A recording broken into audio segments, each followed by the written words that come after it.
আমি তো মরে যাব। ক্যান্সারে আক্রান্ত মেয়েটি তার প্রেমিককে বলেছিল, আমি তো মরে যাব, কিন্তু তোমাকে ভালোবাসবে কে? কে দেখে রাখবে? কে তোমায় শাসন করবে? ঝগড়া করবে কার সাথে? তোমার তো রাত জাগার স্বভাব, না খেয়ে থাকার বদ অভ্যাস। কে তোমাকে বকা দিয়ে খাওয়াবে? কে গান শুনিয়ে ঘুম পাড়াবে?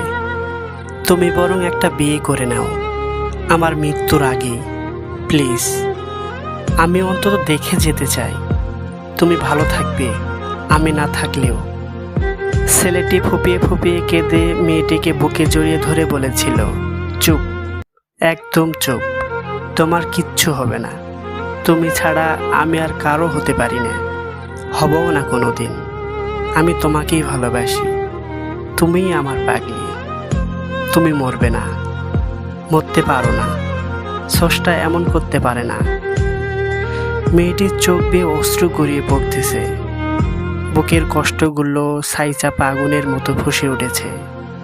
এমন ভালোবাসা মানুষকে ছেড়ে যেতে হবে?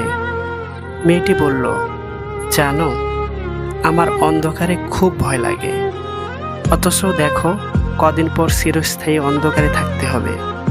বলো না, কি করে থাকবো? খুব ইচ্ছা করছে তোমার বুকে মাথা রেখে সারা জীবন আলোয় থাকতে।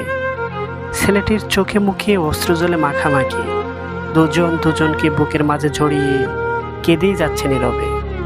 এই ঘটনার কিছুদিন পর মেয়েটির মৃত্যু হয়।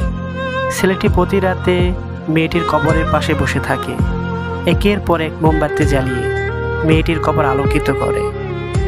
রাতে ঘুমায় না এই ভেবে যে মেয়েটির অন্ধকার সহ্য করতে পারে না। ইদানিং ছেলেটিরও ক্যান্সার ধরা পড়েছে, খুব টেনশনে আছে ছেলেটি, মৃত্যুর চিন্তায় না। ছেলেটি ভাবছে সে চলে গেলে কবরে মোমের আলো জ্বালাবে কে? মেয়েটি যে অন্ধকারে খুব ভয় পায়।